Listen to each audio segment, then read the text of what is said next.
আসসালামু আলাইকুম। ছোট একটা কথা বলতে চাই। কথাটা হচ্ছে এই, যখন ইসরায়েল ফিলিস্তিনের উপর হামলা করতেছিল তখন তোমরা ইন্ডিয়ারা সাপোর্ট করছো, ইসরায়েল বেরিয়া ইসরায়েলের ফেলাক নিয়া অনেক কিছুই করছো, ঠিক আছে। তখন ফিলিস্তিনের উপর অত্যাচার করছে দেখে তোমরা খুব সাপোর্ট দিছিলে ইসরায়েলে।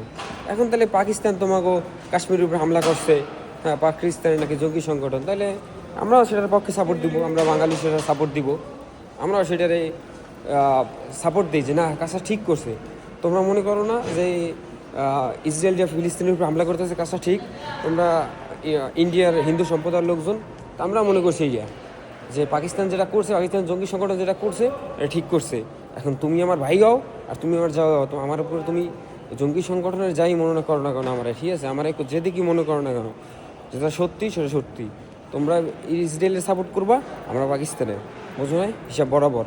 তোমরা তখন আমাদের ফিলিস্তিনি ভাইদের দুঃখে কাঁদো নাই, আমরাও তোমাদের দুঃখে কাঁদবো না, ব্যাস, হিসাব বরাবর।